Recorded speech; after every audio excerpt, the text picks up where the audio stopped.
Apa kabar kalian? Hari ini kita akan masih belajar tentang mobilisasi atau ambulasi. Kalau kemarin kalian sudah mempraktekkan tentang perpindahan dari tempat tidur ke kursi roda atau tempat duduk atau kursi. Sekarang kita belajar tentang mobilisasi konsepnya ya. Untuk pengertian mobilisasi atau ambulasi yaitu kemampuan seseorang untuk bergerak. Jadi kita bergerak itu namanya mobilisasi, mobile. Nah, sedangkan ambulasi upaya seseorang untuk melakukan latihan jalan atau perpindahan tempat dengan using atau bantuan. Jadi kalau ambulasi kita bergerak tapi dengan suatu keterbatasan. Misalnya kalian lagi sakit, pusing jadi kalian membutuhkan bantuan untuk misalnya berpegangan pada tembok, itu namanya ambulasi. Kemudian di sini ada mobilitas. Jenis-jenis mobilitas ada mobilitas penuh, kemudian mobilitas bagian. Mobilitas penuh kemampuan seseorang untuk bergerak secara kausis atau trauma reversible. Mobilitas bagian kemampuan seseorang untuk bergerak dengan batasan atau kausis gangguan saraf motorik dan sensorik pada area tubuhnya. Dibagi menjadi dua. Yang pertama mobilitas sebagai temporer, bergerak dengan batasan yang sifatnya sementara. Contohnya kesleo atau dislokasi ya. Dan tulang yang misalnya patah harus bergerak dengan krek misalnya.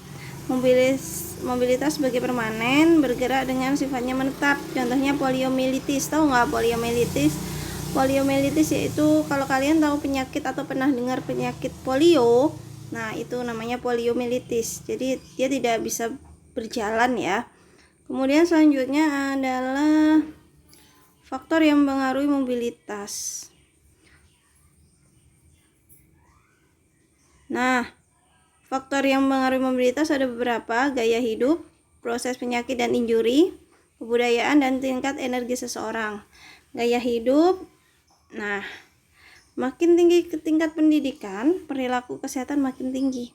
Jadi diharapkan semakin tinggi pengetahuannya, semakin dia bisa menjaga kesehatannya. Kemudian proses penyakit dan injuri, misalnya patah tulang pasien dengan patah tulang. Nah, dia pasti akan kesulitan untuk bergerak atau mobilitas secara bebas gitu.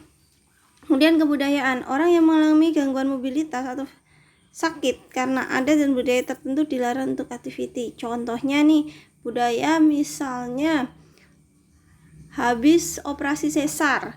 Kalau orang dulu habis operasi itu benar-benar harus istirahat full di tempat tidur. Tapi kalau sekarang, kalau budaya ada beberapa lingkungan yang menjelaskan seperti itu. Tapi kalau sekarang di kesehatan ya, mobilisasi untuk pasca operasi itu diharapkan lebih cepat. Jadi orang habis sesar 3 hari itu udah diharapkan bisa jalan sendiri. Kemudian tingkat energi seseorang. Orang yang sakit berbeda dengan mobilitas orang yang sehat. Nah, usia dan status perkembangan.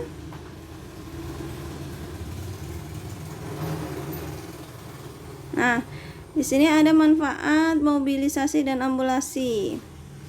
Meningkatkan harga diri dan body image, memperbaiki sistem tubuh dan aktivitas yang teratur, meningkatkan derajat kesehatan, mencegah ketidakmampuan, memperlambat serangan penyakit degeneratif.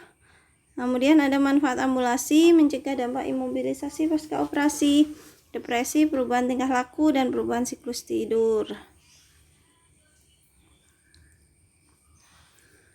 Nah, pelaksanaan keperawatan seperti yang sudah kalian lakukan ya selama ini.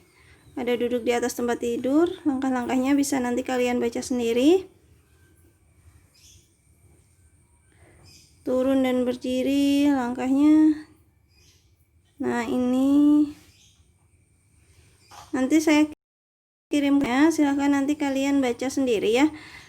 Saya hanya memberikan arahan aja, penjelasan awal saja. Nah, untuk langkah-langkahnya silahkan nanti kalian pelajari. Nanti kalau sudah kita luring bisa kita praktekkan di laboratorium gitu. Oh ya, satu lagi untuk tugas yang kemarin silahkan kalian cocokkan dulu. Sudah sesuai dengan langkah-langkahnya apa belum? Selanjutnya kalau sudah silahkan kalian kirim ke saya.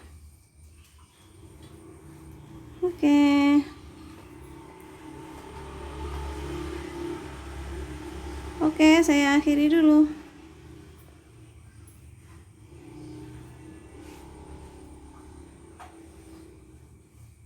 Terima kasih. Assalamualaikum warahmatullahi wabarakatuh.